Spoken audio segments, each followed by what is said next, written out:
What actually lives at the bottom of the Mariana Trench? Not this. Not this. Not this either. This is the apex predator of the deepest place on Earth.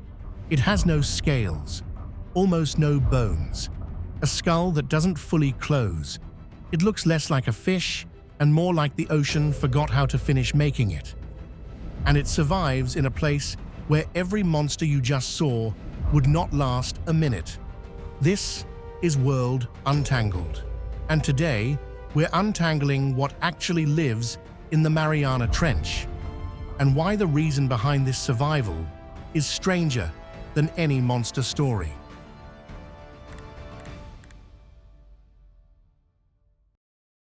As we descend 7 miles down to the bottom of the Mariana Trench, the pressure climbs to over 1,000 times what we feel at sea level.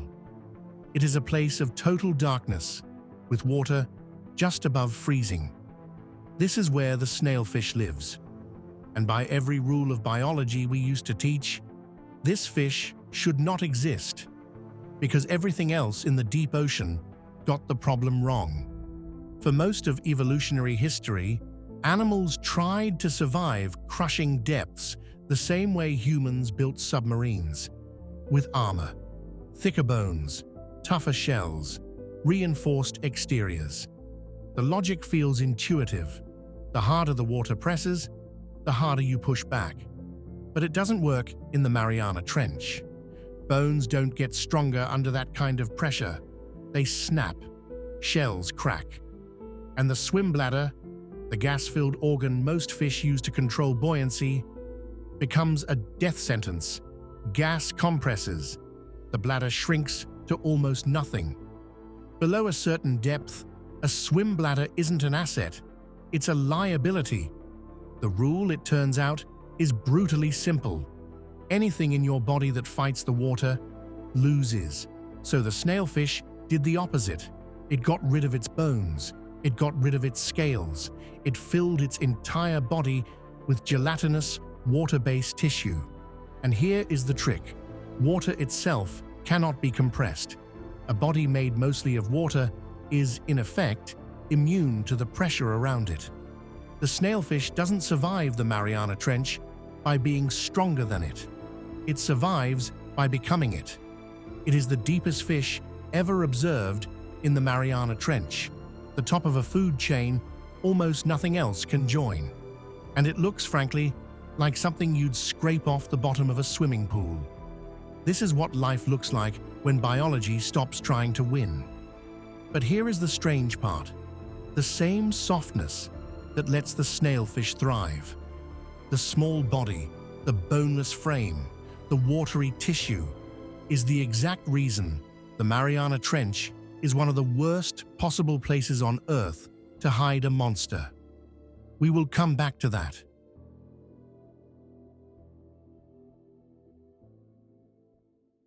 But a predator cannot exist alone. If the snailfish is one of the closest things the Mariana Trench has to a top predator, then the next question is obvious. What is it eating? The answer lives on the floor of the trench, in total darkness, by the thousands, possibly millions. They are small, pale, shrimp-like crustaceans called hadal amphipods. Most are only a few centimeters long. Some reach 5. They look like deformed pill bugs, and they are scavengers. They live in the dark, and they wait. When anything organic finally falls to the trench floor, a fragment of jellyfish, a piece of fish carcass, the body of a whale, within minutes, the amphipods swarm it. Thousands of them pouring in from every direction. They can strip a corpse to bare bone in hours. The snailfish eats the amphipods. But what do the amphipods eat? That answer drifts down slowly from the world above. Scientists call it marine snow. A constant, gentle rain of dead plankton, fragments of decaying skin, microscopic debris, and animal waste sinking from the upper ocean. By the time it reaches the bottom of the Mariana Trench, it is essentially organic dust, the leftovers of an entire planet's worth of life, finally arriving at the lowest place it can fall. But here's where it gets darker. The amphipods are eating something they were never supposed to eat.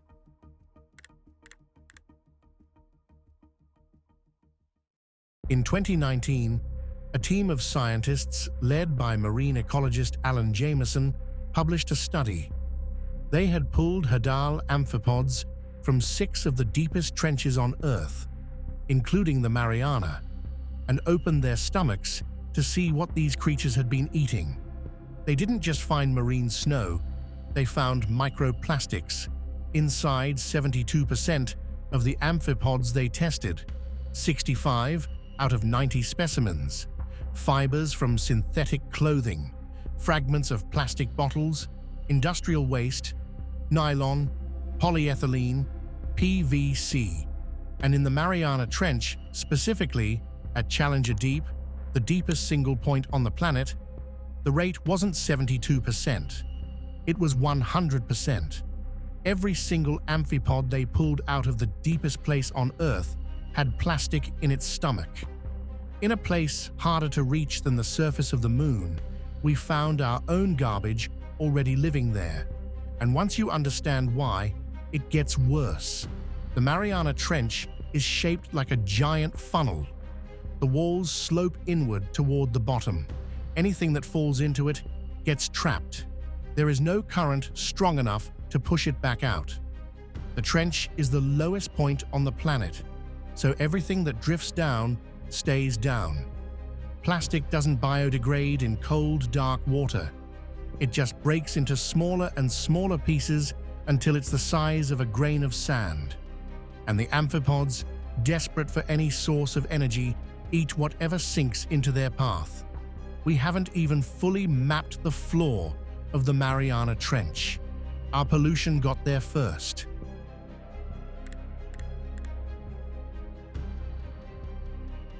Why don't animals just leave? It seems like a reasonable question. If the trench is filling with plastic, if food is scarce, if survival down there is so punishing, why not just swim up? Why not move to a depth that isn't poisoned with our garbage? They can't. Biologists have a term for this. They call it trench isolation. When a species adapts itself to the hadal zone, the deepest depth class in the ocean, it commits completely. The proteins inside its cells are folded for pressure over 1,000 atmospheres. Its cell membranes are reinforced to keep from collapsing. Its entire body is built around the assumption that the water around it will always be crushing it. Take that pressure away, and the body falls apart. If a Mariana snailfish tried to swim up to the regular abyssal plane, the ocean floor for the rest of the planet, around 4,000 meters deep, its body would essentially decompress. The proteins would unfold. The cells would stop functioning. It would die long before reaching anything close to the surface. This is the price of adapting to the trench. There are hadal amphipods whose ancestors have not been in the upper ocean for millions of years. Their bodies, their proteins, their entire genetic line have committed to a place humans have barely visited. The Mariana Trench isn't just a place. It is a one-way door. Anything that finishes the journey down becomes a permanent prisoner of the deepest place on Earth.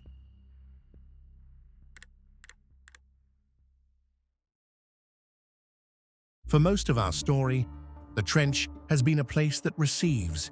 It receives marine snow. It receives plastic. It receives the bodies of whales falling from above. But the trench is not only a destination, it is a chemical reactor tucked into the walls of the trench. In places where the tectonic plates grind against each other, the seafloor has cracked open. And out of those cracks comes something completely different: hot, mineral-rich, toxic fluid. Methane, hydrogen sulfide, ammonia, chemicals that would kill almost any normal animal within seconds. These are called serpentine mud volcanoes. They are unique to the Mariana Arc. And around them, something is growing that shouldn't be growing at all. Microbes, bacterial mats, entire colonies of single-celled organisms that pull their energy directly from the chemistry of the rocks themselves. They eat methane, they metabolize sulfur, they breathe what would be poison to anything else. This process is called chemosynthesis. And for most of scientific history, every textbook on Earth said the same thing. Every food chain on this planet eventually traced back to the sun. Plants captured sunlight. Animals ate the plants.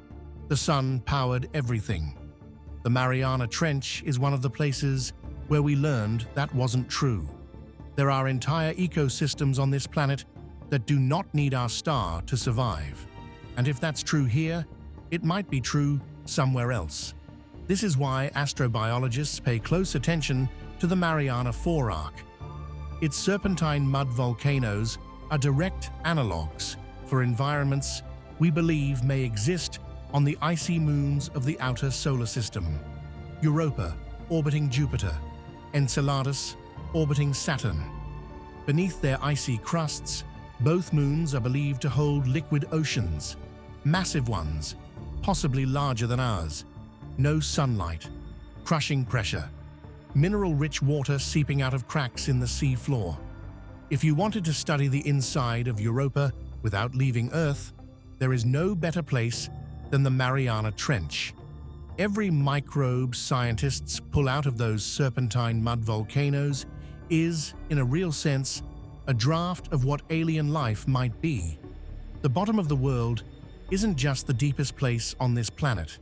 It might be the closest we will ever get to walking on another planet without leaving this one.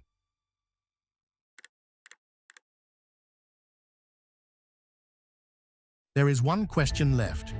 The internet has been telling you a story about this place for years. Megalodons hiding in Challenger Deep. A giant squid scientists supposedly don't want you to find. A 60-foot something allegedly picked up on sonar. So where are they? The honest answer is that they are not here. There is no megalodon in the Mariana Trench. And the reason isn't what you've been told. For years, the explanation was simple. The pressure crushes everything large. 7 miles of water above you. 1,000 atmospheres pressing on every square centimeter of your body. Of course, nothing big can survive that. It turns out that the explanation is wrong. A large fish or shark could, theoretically, descend to the bottom of the Mariana Trench and not implode. Their bodies are mostly water. And water, as we established at the start of this story, does not compress. Pressure alone would not kill them at the bottom. The real reason there are no monsters in the Mariana Trench is far stranger. There is nothing for them to eat. A predator the size of a megalodon doesn't just need food, it needs abundance, warm water, productive seas. Schools of large prey, whales, big fish, marine mammals, to fuel a metabolism that demands thousands of calories every single day. Look at the Mariana Trench through that lens, and the truth becomes obvious. The water at the bottom is just above freezing. The food supply is marine snow, slow, sparse, microscopic. A megalodon hunting at the bottom of Challenger Deep would not be crushed. It would be starved. This is also why the most successful animal in the trench is the amphipod, small enough that low food supply can sustain it, patient enough to wait weeks for a meal, numerous enough to strip whatever does fall to bone in hours. Deep-sea gigantism, that famous phenomenon where deep ocean creatures grow huge, ends around 3 or 4 kilometers down. By the time you reach the trench, biology has reversed direction. Smaller, simpler, stranger. The Mariana Trench is not a hiding place for giants. It is the opposite. It is the one place on Earth where evolution punishes size and rewards softness. The real apex predator at the bottom of the world isn't a leviathan. It's a fish made of jelly.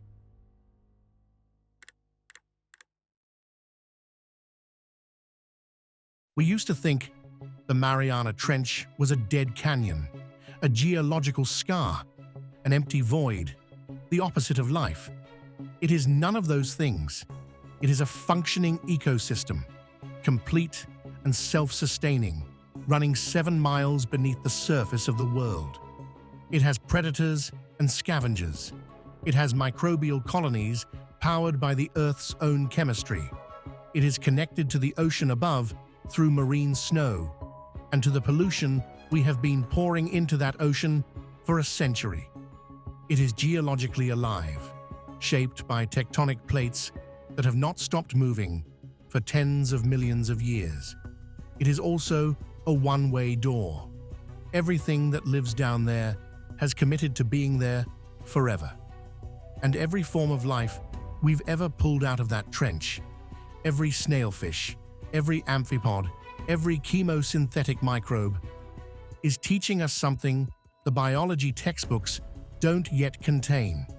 We are nowhere near done discovering what the bottom of our own planet is hiding.